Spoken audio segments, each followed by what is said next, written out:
Do you remember when?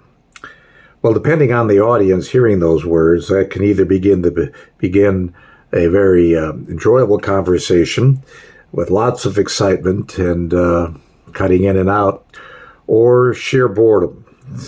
Who wants to hear someone else's old stories, except maybe another old person who's telling them at the same time?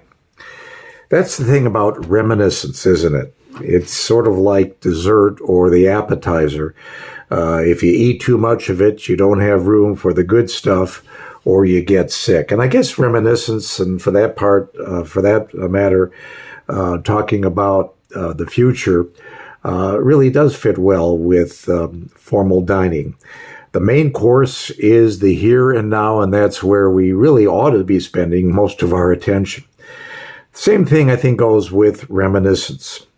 Having said that, there's some pluses to it, of course, besides the point that I already made that it's kind of fun, very relaxing and satisfying for us to revisit our past sometime and just think about the good old days or those events that brought us particular joy and are memorable for good reasons. That kind of positive remembrance or reminiscence really does make us feel good.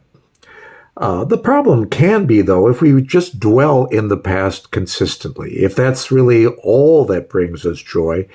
For one thing, let's just say you're a parent and you talk too much or about the good old days. Well, a child might very well think, well, those good old days were before I was here, and begin to wonder if they, that is, are the reason for such envy for the past and the joy that conjures up when your parents think about it.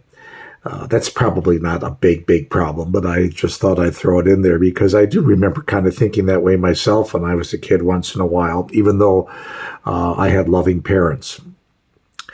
It's funny, my parents, my dad especially, reminisced more than my grandparents did.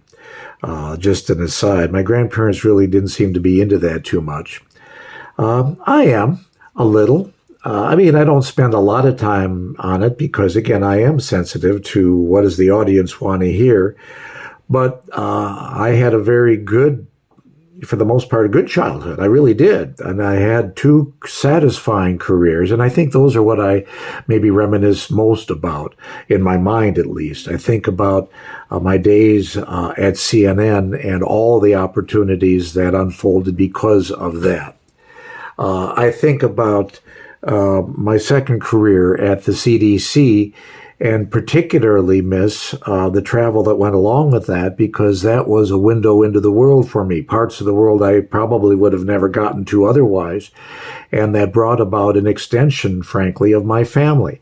Not in a literal sense, but in a sense that is every bit as real to me because of the spiritual dimension of family. I have very good brothers and sisters and even children, sons and a daughter or two in parts of the world that I spent really relatively little time in, but went back to enough to develop those relationships, those friendships, and recall them fondly. Now, through electronic means, many of those we keep going today, but I miss seeing people in person.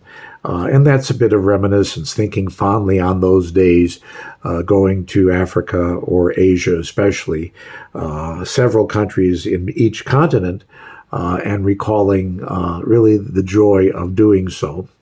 Although paradoxically also missing home when I was there. So it really does cut both ways, doesn't it? Raised with and for wonderful children who went on to be responsible, happy adults of their own, and all that goes along with that. So those are fond reminiscences for me.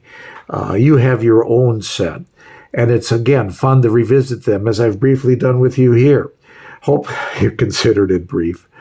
But having done that, let me suggest again that if that's our focus, our primary focus, probably that indicates dissatisfaction with the present or fear of the future. we're all going to encounter some of that.